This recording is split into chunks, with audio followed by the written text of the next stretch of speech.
నమస్తే welcome to question hour. Bihar ఎన్నికల్లో మొదటి ఘట్టం ముగిసింది. నామినేషన్ల పర్వం సమాప్తం కావడంతో అన్ని పార్టీలు ప్రచారంపై దృష్టి పెట్టాయి. మొదటి రెండవ దశలకు నామినేషన్ల ప్రక్రియ ముగియటంతో ఎన్నికలపై ఒక క్లారిటీ ఇచ్చింది. ఇండియా కూటమి పార్టీల పొత్తులపై ఇప్పటికీ కూడా ఎలాంటి స్పష్టత లేదు.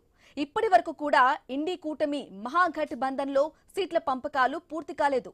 కాంగ్రెస్ ఆర్జేడీ మధ్య మంతనాలు కొనసాగుతూనే ఉన్నాయి. అయితే ఇండి కూటమిలోని పార్టీల మధ్య చర్చలు సఫలం కాకపోవడంతో ఎవరికి వారు నామినేషన్లు దాఖలు చేశారు అభ్యర్థులు.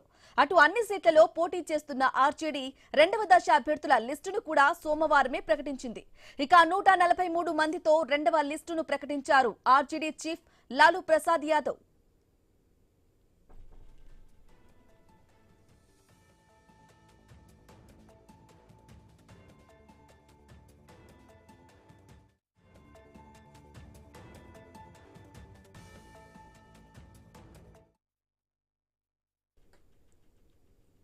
బిహార్లో 243 సీట్లున్నా ఇప్పటి వరకు ఆర్జేడీ అన్ని సీట్లకు అభ్యర్థులను ప్రకటించింది. అందరూ కూడా నామినేషన్లు దాఖలు చేశారు. ఆర్జేడీ అగ్రనేత మాజీ డిప్యూటీ సీఎం తేజస్వి యాదవ్ వైశాలి జిల్లాలోని రాఘోపూర్ స్థానం నుంచి పోటీ చేస్తున్నారు. కాంగ్రెస్ కూడా ఇప్పటి వరకు 60 మంది అభ్యర్థుల చేత నామినేషన్లు దాఖలు చేయించింది. అయితే మొదటి నుంచి కూడా సీట్ల సర్దుబాటులో విపక్ష కూటమి నేతల మధ్య ఏకాభిప్రాయం కుదరడం లేదు. కూటమిని కొనసాగించేందుకు కాంగ్రెస్ నేత రాహుల్ తీవ్రంగా ప్రయత్నం చేసినా ఫలితం కనిపించలేదు. పలుసార్లు లాలూ యాదవ్ కూడా ఫోన్ చేసి అభ్యర్థించిన ఆర్జేడీ ఎలాంటి క్లారిటీ ఇవ్వలేదు. అయితే ఆర్జేడీ నేత తేజస్వి, కాంగ్రెస్ అగ్రనేత రాహుల్ మధ్య కొన్ని విషయాల్లో భేదాభిప్రాయాలు వచ్చినట్లు తెలుస్తోంది. దీంతో దూరం పెరిగినందువల్లే సీట్ల సర్దుబాటు జరగలేదని పరిశీలకులు అంటున్నారు. అయితే నామినేషన్ల ఉపసంహరణ వరకు సమయం ఉన్నా అప్పటి వరకు కూడా సీట్ల సర్దుబాటు జరుగుతుందా అన్న అనుమానాలు కూడా ఉన్నాయి.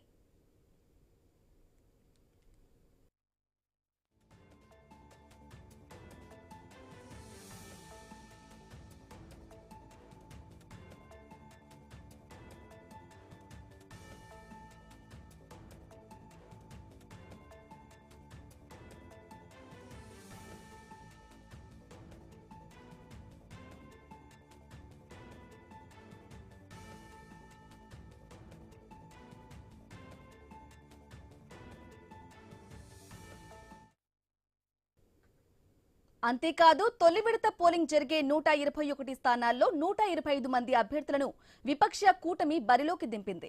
కూటమిలోని పార్టీల మధ్య సమన్వయ లోపానికి ఇదే నిదర్శనం అంటున్నారు పొలిటికల్ అనలిస్టులు. ప్రజల్లో అధికార పార్టీపై వ్యతిరేకత తీవ్రంగా ఉందన్న ఆలోచనతోనే ఆర్జేడీ పొత్తుకు ముందుకు రావడం లేదన్న టాక్ వినిపిస్తోంది. ఇక ఇలాంటి టైంలో బీహార్లో ఎన్నికలు రసవత్తరంగా సాగనున్నాయి. ఓట్ల చీలిక ఎలా ఉంటుందన్న ఆందోళన కూడా ఉంది.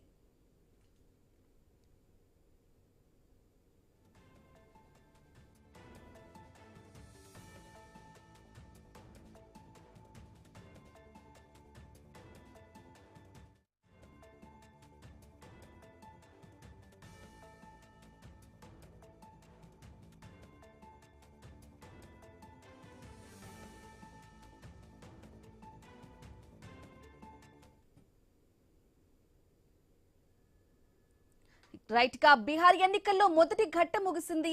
నామినేషన్ల పర్వం సమాప్తం కావడంతో అన్ని పార్టీలు ప్రచారంపై దృష్టి పెట్టాయి. మొదటి రెండవ దశలకు నామినేషన్ల ప్రక్రియ ముగియటంతో ఎన్నికలపై ఒక క్లారిటీ ఇచ్చింది. ఇండి కూటమి పార్టీల పొత్తులపై ఇప్పటికీ కూడా ఎలాంటి స్పష్టత లేదు. ఇప్పటి వరకు కూడా ఇండి కూటమి మహాగఠబంధన్లో సీట్ల పంపకాలు పూర్తి కాలేదు. కాంగ్రెస్ ఆర్జేడీ మధ్య మంతనాలు కొనసాగుతూనే ఉన్నాయి. అయితే ఇండి కూటమిలోని పార్టీల మధ్య చర్చలు సఫలం కాకపోవడంతో ఎవరికి వారు నామినేషన్లు దాఖలు చేశారు అభ్యర్థులు. అటు అన్ని సీట్లలో పోటీ చేస్తున్న ఆర్జేడీ రెండవ దశ అభ్యర్థుల లిస్టును కూడా సోమవారమే ప్రకటించింది. 143 మందితో రెండవ లిస్టును ప్రకటించారు ఆర్జేడీ చీఫ్ లాలూ ప్రసాద్ యాదవ్.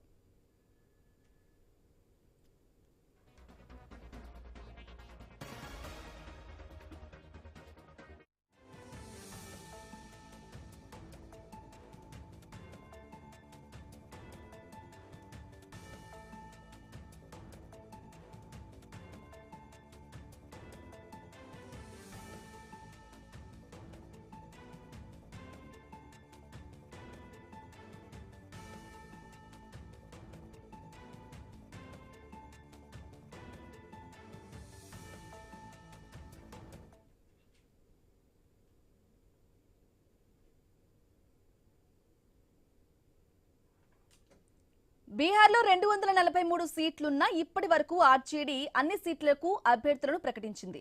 అందరూ కూడా నామినేషన్లు దాఖలు చేశారు. ఆర్జేడీ అగ్రనేత మాజీ డిప్యూటీ సీఎం తేజస్వి యాదవ్ వైశాలి జిల్లాలోని రాఘోపూర్ స్థానం నుంచి పోటీ చేస్తున్నారు. కాంగ్రెస్ కూడా ఇప్పటి వరకు 60 మంది అభ్యర్థుల చేత నామినేషన్లు దాఖలు చేయించింది. అయితే మొదటి నుంచి కూడా సీట్ల సర్దుబాటులో విపక్ష కూటమి నేతల మధ్య ఏకాభిప్రాయం కుదరడం లేదు. కూటమిని కొనసాగించేందుకు కాంగ్రెస్ నేత రాహుల్ తీవ్రంగా ప్రయత్నం చేసినా ఫలితం కనిపించలేదు.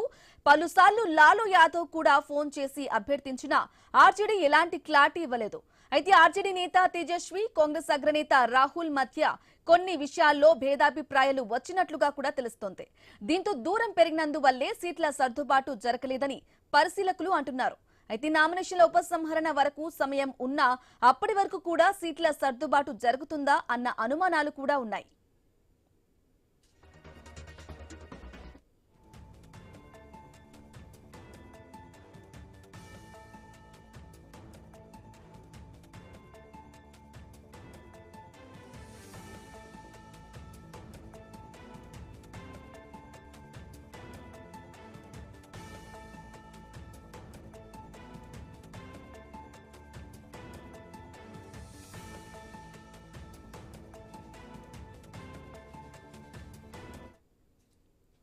ఇక అంతేకాదు తొలి విడత పోలింగ్ జరిగే 121 స్థానాల్లో 125 మంది అభ్యర్థులను విపక్ష కూటమి బరిలోకి దింపింది. కూటమిలోని పార్టీల మధ్య సమన్వయ లోపానికి ఇదే నిదర్శనమంటున్నారు పొలిటికల్ అనలిస్టులు.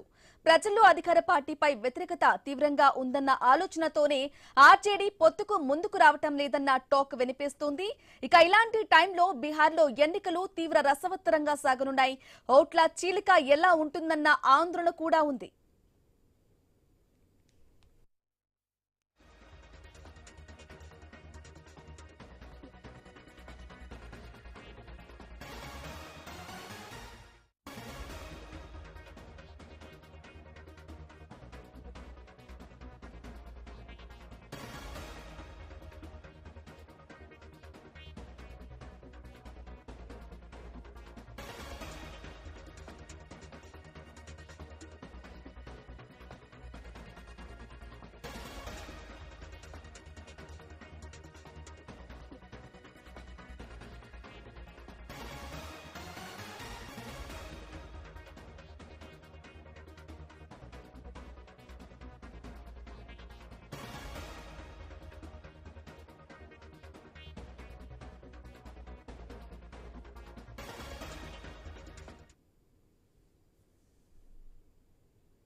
రైట్, ఇక ఇదే విషయానికి సంబంధించి వారి విశ్లేషణ అలాగే అభిప్రాయాన్ని తెలియజేయడానికి మనతో పాటు ఇద్దరు గెస్ట్లు అయితే సిద్ధంగా ఉన్నారు. పెద్దిరెడ్డి రవికిరణ్ బీజేపీ అధికార ప్రతినిధి, అలాగే మిట్ట నర్సయ్య గౌడ్ కాంగ్రెస్ నాయకులు కూడా మనకు లైవ్ లో అందుబాటులో ఉన్నారు. నమస్కారం అండి ఇద్దరికి. నమస్తే మేడం. నమస్కారం అండి. ఎస్, ముందుగా పెద్దిరెడ్డి రవికిరణ్ గారు మీ నుంచి మొదలు పెడదాం. చెప్పండి, ఏ విధంగా చూసుకోవాలంటారు? బీహార్ లో మొదటి ఘట్టం అయితే ముగిసిపోయింది, మొదటి అలాగే రెండవ దశలో కూడా నామినేషన్ల పర్వం పూర్తయింది. ఏ విధంగా చూసుకోవాలంటారు? మేడం, ముందుగా మీకు తోటి ప్యానలిస్టులకి, ఐ న్యూస్ వీక్షకులందరికీ దీపావళి శుభాకాంక్షలు అండి. స్వదేశీ వస్తువులను వాడదాం, దేశ గౌరవాన్ని పెంచుదాం. ఇప్పుడు మీరు అన్నట్లు బీహార్ ఎన్నికలు ఈరోజు నామినేషన్ల ఘట్టం ఫేజ్ 1, ఫేజ్ 2కి పూర్తయిపోయింది. అయితే దేశ ప్రజలందరూ బీహార్ వైపు చూస్తున్న సందర్భంలో ఓ పక్కన మా కూటమి, ఎన్డీఏ కూటమి చాలా సుహృద్భావ వాతావరణంలో సీట్ షేరింగ్ చేసుకున్నాం. ఆల్రెడీ క్షేత్రస్థాయి ఉమ్మడిగా అందరు కలిసి ప్రచారం చేస్తున్నాం. అన్ని పార్టీలు కలిసి సయోధ్యగా ముందుకు వెళ్తున్నాం. ఒక నినాదంతో, విధానంతో బీహార్ ప్రజల ముందుకు అయితే వెళ్తున్నాం. మా యొక్క ప్రచార రథసారథులందరూ బీహార్లో అమిత్ షా గారి నుంచి చాలా మంది బీహార్ రాష్ట్రంలో ఉండి 3-4 రోజులుగా పర్యటన చేస్తున్నారు, మీటింగ్లు నిర్వహిస్తున్నారు, టికెట్లు ఇవ్వటం ఇవన్నీ చాలా చక్కగా జరుగుతుంది. అయితే మహాగఠబంధన్ అని పేరు పెట్టుకున్నటువంటి ఈ యొక్క కూటమి ఏదైతే ఇండి కూటమి ఉందో అక్కడ బీహార్లో వారి పరిస్థితి మాత్రం అగమ్య గోచరంగా తయారైందండి.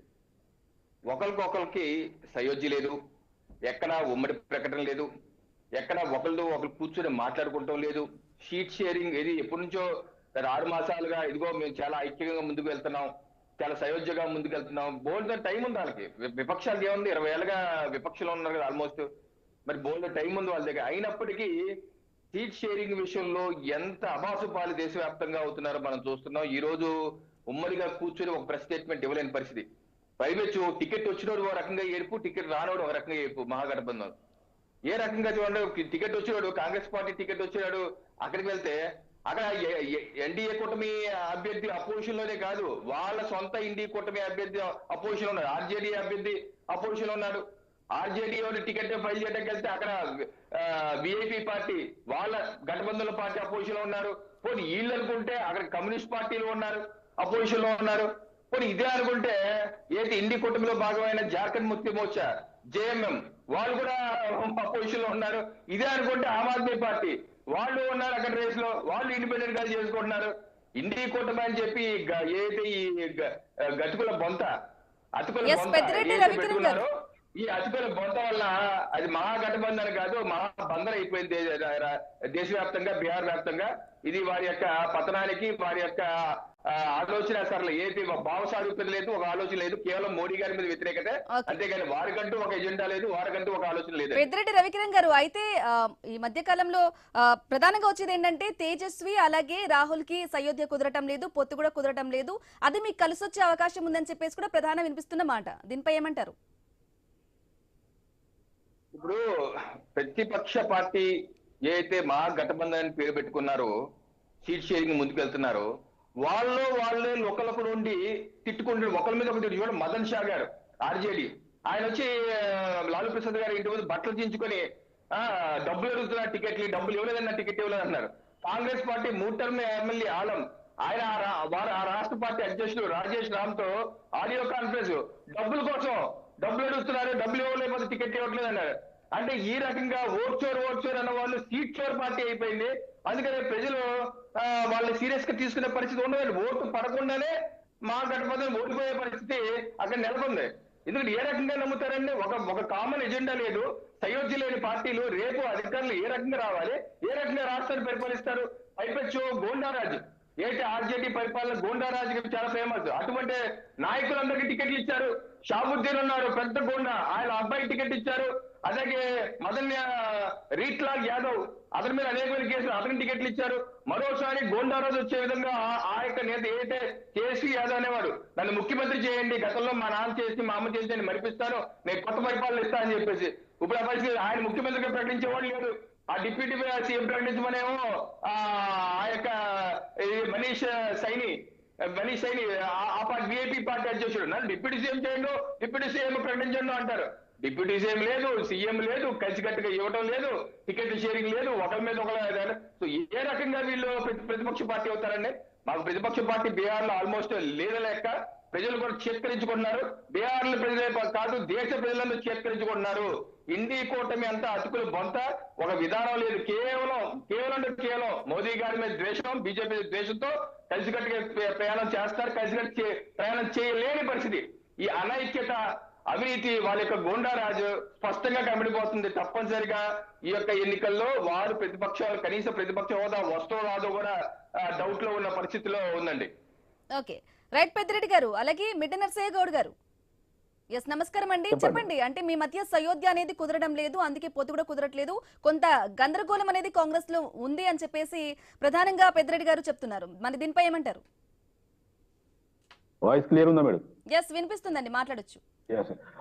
ముందుగా మీకు ప్యానెల్లో ఉన్న పెద్దలకు, వ్యూవర్స్ కు, ప్లస్ అదే విధంగా సోదరులందరికీ కూడా దీపావళి శుభాకాంక్షలు తెలియజేస్తా ఉన్నాను. ఇప్పటిదాకా బీజేపీ మిత్రుడు మాట్లాడింది అంటే ఎవరి దగ్గర ఉన్న బాజా వాళ్ళు మోగించుకుంటే ఎట్లా ఉంటుందో వారు చెప్పింది కూడా అట్లాగే ఉంది. ఎందుకంటే పోయినసారి ఆ గెలుపోటముల మధ్యలో 11,000 ఓట్లేదు అన్న సబ్జెక్టు కరెక్షన్, 11,000 ఓట్ల తేడాతోటి మాత్రమే వాళ్ళు గెలిచిరు.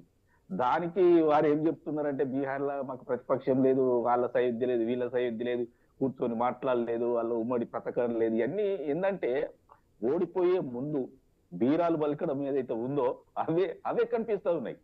ఖచ్చితంగా మోడీ ఓటమి బీహార్ తోటి మొదలైతా ఉంది. మోడీలో భయం మొదలైంది, మోడీ చరిష్మా తగ్గింది. కేవలం బీహార్ లో నితీష్ కుమార్ కు భయపడి వాళ్ళు పొత్తులో ఉన్నారు. అది ఎప్పుడు ఏమైతుందో తెలియదు, ఎవరు నమ్మే పరిస్థితి లేదు. బీహార్ లో నేను ఉన్నంత వరకు నేనే ముఖ్యమంత్రి అనేమో నితీష్ కుమార్ అంటాడు, దీన్ని మార్చి బీజేపీ వాళ్ళు పోయినసారి పెట్టేది ఉండే, ఆయనకు భయపడి తక్కువ వచ్చినా ఓట్లు తక్కువ వచ్చినా ఆయనకేసి. బట్ నేను ఏమంటున్నానంటే వాళ్ళకే పొసగని పరిస్థితి ఉంది, మోడీని నమ్మే పరిస్థితి లేదు. ముఖ్యంగా బీహార్ లో అమిత్ షా మోడీ ప్రచారాన్ని చీత్కరించుకుంటా ఉన్నారు. దీన్ని మరుగుపరుస్తూ అదేవిధంగా ఏ ఒపీనియన్ పోల్ చూసినా, పబ్లిక్ పల్స్ సర్వే చూసినా దాంట్లో కూడా మోడల్స్ మేము గెలుస్తామని స్పష్టంగా చెప్పడం జరుగుతా ఉంది. ఏ వర్గం కూడా పూర్తి స్థాయిలో బీజేపీ గఠబంధన్ కు వాళ్లకు ఎన్డీఏకు ఇచ్చే అవకాశమే లేదు. యాదవులు వేస్తలేదు, ఎస్సీలు వేస్తలేదు, మైనారిటీలు వేస్తలేరు, ఓసీలలో చీలిక వచ్చింది. వీళ్ళు ఎక్కడ గెలుస్తారండి? ఈసారి ప్రతిపక్ష హోదా వాళ్ళకి వచ్చే అవకాశము లేదు. ఎన్నికలు ఫ్యూచర్ ప్రైమ్ మినిస్టర్ ను బయటకు తీసుకొస్తా ఉన్నాయి. రాహుల్ గాంధీ గారి ప్రైమ్ మినిస్టర్ మొదటి స్టెప్ బీహార్ నుంచే వస్తా ఉంది. వారు ఇచ్చినటువంటి హామీలు నెరవేర్చకపోగా ప్రజలను పట్టించుకున్న ప్రాంతం నితీష్ కుమార్ ఎప్పుడు పట్టించుకుంటున్నామో మోడీ ఈ రకంగా కుర్చీలాట ఆడుకున్నారే తప్పితే మా మీద ముస్లిం మైనారిటీ ఓట్లు 100% మా దగ్గర ఉన్నాయి, యాదవుల ఓట్లు 100% మా దగ్గర ఉన్నాయి, అదే విధంగా ఎస్సీ ఎస్టీల ఓట్లు మా దగ్గర ఉన్నాయి, ఓసీలలో చీలిక ఉంది, అందులో ఒక చీలిక మాకే వస్తా ఉంది. ఎవరు వేస్తారండి ఎన్డీఏకు? బీరాలు అంటే ఎందుకంటే అరే బాబు మేము ఎండిపోతున్నామని ఎవరు చెప్తారండి? దాకా ఎవరు చెప్పరు. ఎన్డీఏ కూడా ఉన్న విషయాన్ని చెప్పకనే చెప్తా ఉన్నారు. అక్కడ ఆర్జేడీ నుండి తేజస్వి యాదవ్ ముఖ్యమంత్రి కాబోతున్నారు. ఇక్కడ ఓటమితోటి మోడీ రాహుల్ గారు ఫ్యూచర్ ప్రైమ్ మినిస్టర్ గా బీహార్ నుంచి ఒక వెలుగబోతా ఉన్నారు. ఓట్ చోరీ యాత్రను మీరు చూసారు కదా. అయితే మిట్ట నర్సయ్యగౌడ్ ప్రధానంగా రవికిరణ్ గారు చెప్పే అభియోగం ఏంటంటే, ప్రధానంగా చెప్పేది ఏంటంటే నిన్న టికెట్ ఇవ్వలేదని చెప్పేసి కూడా ఒక ఆర్జేడీ నేత విలపించడం కూడా జరిగింది. 2.7 కోట్లు చెల్లించాను డబ్బులు, ఆయన కూడా నాకు టికెట్ ఇవ్వలేదు, పిల్లల వివాహాలు కూడా వాయిదా వేసుకుని మరి డబ్బు చెల్లించాను అని చెప్పేసి కూడా బహిరంగంగా ఆయన మాట్లాడడం జరిగింది మీడియా ముందు. మరి దానిపై ఏమంటారు?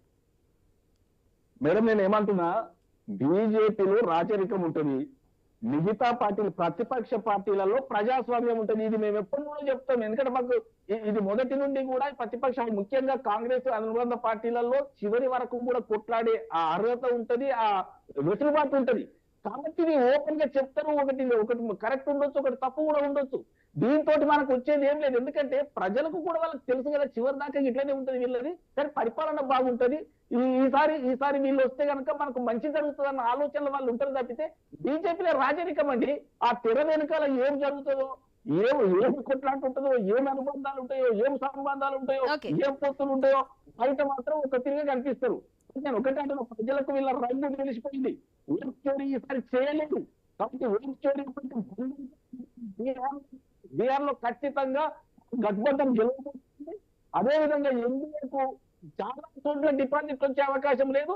వాళ్ళు అక్కడి నుండే వాళ్ళ ఓటమిని వచ్చే ఎన్నికలలో వాళ్ళు మూటగట్టుకోబోతా ఉన్నారు. మోడీకి ఇదే తొలిమెట్టు దిగడానికి, రాహుల్కి ఇదే తొలిమెట్టు కావడానికి తెలియజేస్తాను నేను. ఓకే నర్సయ్యగౌడ్ గారు, ఇప్పుడు రవికిరణ్ గారి దగ్గరికి వెళ్దాం. రవికిరణ్ గారు, ఎస్ బీజేపీ అనేది ఓటమి అనేది చవి చూస్తుంది అని చెప్పేసి నర్సయ్యగౌడ్ గారు చెప్తున్నారు. మరి దీనిపై మీ వర్షన్ ఏంటి? పాపం మిత్రులు నర్సయ్య గౌడ్ గారిని బీహార్ ఇన్ఛార్జ్ గా వేసుంటే బాగుండేదేమో. ఆయన ఎవరినో వేశారు. పాపం నర్సయ్య గౌడ్ గారు అయితే తేజస్వి యాదవ్ ముఖ్యమంత్రి అవుతారంటున్నారు. పాపం అక్కడికి వెళ్ళిన ఇన్ఛార్జ్ రాహుల్ గాంధీ గారు ఎవరో పాపం తేజస్వి యాదవ్ ముఖ్యమంత్రి అభ్యర్థి నన్ను చెప్పు అన్న నేను చెప్పనని చెప్పి వెళ్ళిపోయారు వాళ్ళు. పాపం గౌడ్ గారిని పంపిస్తున్నా అక్కడైనా సెట్ అయ్యేదేమో. కాంగ్రెస్ పరిస్థితి ఎలా ఉందంటే కింద పడ్డా పైచే నాదే. ఇంకోటి వాడిని అభినందించాలి. ఎందుకంటే ఈ ఆరోపణలో నిజం ఉండొచ్చు, అబద్ధం ఉండొచ్చు. నిజం ఉందని కొంత 50% ఒప్పుకుంటున్నారు. సో ఇప్పుడు ఓట్ చోరీ కాదండి, అక్కడ సీట్ చోరీ అవుతుంది. ఎవరు చెప్తున్నారు ఇది? ఆలం గారు, ఎవరైనా 3 times కాంగ్రెస్ ఎమ్మెల్యే. ఎవరితో మాట్లాడుతున్నారు? ఆ పార్టీ రాష్ట్ర అధ్యక్షుడు రాజేష్ రామ్ గారితో మాట్లాడిన ఆడియో క్లిప్పింగ్ ఓపెన్ గా వస్తున్నాయి. ఈ రకమైనటువంటి ఇప్పుడు అధికారంలో రావాలంటే మేడం, ఇప్పుడు మహాగఠబంధన్ పెట్టున్నారు, బాగా పేరు గొప్ప, ఊరి దెబ్బలా ఉంది. పెట్టుకున్నప్పుడు కనీసం ప్రతిపక్షంలో గత 20 ఏళ్ళగా ఉన్నారా? కనీసం వాళ్ళ పార్టీలో సయోధ్య అంటూ ఉండు కలిసికట్టుగా ముందుకెళ్తే ప్రజలకి మేము ఐక్యంగా ఉన్నాం, మేము వచ్చే ప్రభుత్వం ఐక్యంగా రన్ చేస్తాం అన్న భరోసా అనేవాళ్ళ, అన్న నమ్మకం అనేవాళ్ళ ప్రజలకి. ఈ రోజు ఆ నమ్మకం లేదు. కనీసం ఇద్దరు తేజస్వి యాదవ్ గారు ఢిల్లీ వెళ్ళి 3 రోజులు కూర్చుంటే రాహుల్ గాంధీ గారు రారు. ఆయనేమో ఎక్కడికో వెళ్తారు, కొలంబియా వెళ్తారు, 2 వారాలు అక్కడ కూర్చుంటారు. కనీసం తేజస్వి యాదవ్ గారిని కలిసే పరిస్థితి లేదు. ఆ ముఖేష్ సైని గారు కూడా ఢిల్లీ వస్తారు, కలిసే పరిస్థితి లేదు. కనీసం ఇద్దరు నాయకులు ముఖేష్ సైని గారు తేజస్వి యాదవ్ కూర్చొని మాట్లాడుకునే పరిస్థితి లేదు. కమ్యూనిస్ట్ పార్టీలో తేజస్వి యాదవ్ గారు కూర్చొని మాట్లాడే పరిస్థితి లేదు. ఏ 2 పార్టీలు కూర్చొని మాట్లాడే పరిస్థితి లేదు. ఒకరి మీద ఒకళ్ళు నామినేషన్లు వేసుకొని ఒకరి మీద ఒకరు పోట్లాడుకుంటున్న పార్టీ ఏ రకంగా రేపు సుస్థిరమైన పరిపాలన అందిస్తారండి ఆ రాష్ట్రంలో? 243 స్థానాలు ఉన్నాయి. ఆ రాష్ట్ర ప్రజలు ఏమన్నా అవివేకుల? ఇలా ఉన్నటువంటి పార్టీ అది కాకుండా ఈ కూటమి కంటే గోండారాజ్ ఏ రకంగా 2005కు ముందు మహిళలను ఎత్తుకుపోవటం, లేకపోతే మర్డర్లు చేయటం, ఈ యొక్క మహాగఠబంధన్ కూటమి పార్టీలు అధికారంలో చేసిన పనులు అయ్యింది. ఈ రోజు వాళ్ళ ఐక్యత లేదు. రెండో గోండారాజు తరపించే విధంగా షాబుద్దీన్ లాంటి మహాబాహుబలిలందరినీ వాళ్ళ అబ్బాయిలకి, అలాగే రీట్లాల్ యాదవ్ వంటి బాహుబలికి అందరు టికెట్లు ఇచ్చారు. ఏ రకంగా వాళ్ళు అడుగుతారు? అసలు ఒక ఏ రకంగా ప్రజలని ఓట్లు అడుగుతారు? ఏ విశ్వాసంతో అడుగుతారు? ఏ నిబద్ధతతో అడుగుతారు? ఏ రకంగా అడుగుతారండి? ఈ రోజు ఆ రాష్ట్రంలో అభివృద్ధి గత 20 సంవత్సరాలుగా రాష్ట్రంలో అత్యంత అభివృద్ధి చేసుకుంటా ఎన్డీఏ ప్రభుత్వం ముందుకు సాగుతుంది. ప్రతి గ్రామాన అభివృద్ధి, సీసీ రోడ్లు కావచ్చు, ప్రధానమంత్రి ఆవాస్ యోజన ఇల్లు కావచ్చు, లేకపోతే ప్రతి ఇంటికి కరెంట్ కావచ్చు, లేకపోతే జల్ జీవన్ మిషన్ ద్వారా ప్రతి ఇంటికి కుళాయి కనెక్షన్ కావచ్చు. ఇటువంటి అనేక అభివృద్ధి కార్యక్రమాలు, మహిళలకి సాధికారత ఇస్తూ అనేకమైన కార్యక్రమాలు, మహిళలకి స్కూల్కి వెళ్లే విద్యార్థులకి సైకిల్ నుంచి, అలాగే వాళ్ళు సొంతంగా వ్యాపారం చేసుకున్న నిధులు, అనేకమైన అభివృద్ధి సంక్షేమ కార్యక్రమాలతో ఎన్డీఏ ప్రభుత్వం దూసుకుపోతుంది. కాకపోతే ఏదైతే మహాగఠబంధన్ అని పేరు పెట్టుకున్నారో వాళ్ళు 2005 ముందు పరిపాలన చేసింది ఏమీ లేదు. ఇప్పుడు కూడా చేసేది కూడా ఏమీ లేని పరిస్థితి కనపడుతుంది. తేజస్వి యాదవ్ ఒకటి అసలు చెప్తారు, సరే మా నాన్నగారు మా అమ్మగారు పరిపాలన చేశారు, అది దారుణమైన పరిపాలన, నేను ఒప్పుకుంటాను, నా ఒక్క అవకాశం ఇవ్వండి, నేను అన్ని సెట్ చేస్తానని చెప్పి అంటారు. కానీ ఏది? కనీసం ఆళ్ల కూటమిలో 4 లీడర్ని కూర్చోబెట్టి మాట్లాడలేని వాడు నాయకత్వం లేదు అక్కడ. తేజస్వి యాదవ్ గారు నిజమైన నాయకుడు అయితే ఇప్పుడు బయటపడి ఉండాల్సింది. అట్లీస్ట్ పెద్ద పార్టీ కదా, ఇప్పుడు ఆ రాష్ట్రంలో ఆర్జేడీ పెద్ద పార్టీ అండి. పెద్ద పార్టీ కనీసం మిగతా చిన్న పార్టీల్ని, కాంగ్రెస్ ని, వాళ్ళ యొక్క బీఏపీని, కమ్యూనిస్ట్ పార్టీలు 3-4 పార్టీలు కూర్చోబెట్టి మాట్లాడే నాయకత్వం లేనివాడు రేపు ఆ బీహార్ రాష్ట్రం ఏ రకమైన నాయకత్వం ఇస్తారు? ఈ గుండా రాజ్య టికెట్లన్నీ ఇస్తున్న వాళ్ళు ఆ రాష్ట్రంలో భద్రతలు ఏ రకంగా కాపాడుతారని హామీ ఇస్తారు? సో అయ్యే పరిస్థితి లేదు. మాకు స్పష్టమైన మా కూటమి సభ్యులు ఎన్డీఏ కూడా ఆల్రెడీ అందరూ ముమ్మడిగా ప్రచారంలో దూసుకుపోతున్నారు. ప్రజల యొక్క ఓట్లు అభ్యర్థిస్తున్నాం. తప్పనిసరిగా మరో 200 పైగా జోడో ప్రచార యాత్రను సంబంధించి ప్రభావం చేసే అవకాశం ఉందంటారా నిజంగానే? ఏమీ లేదండి. ఏదో ఇది ఓట్ చోరీ అంటారా?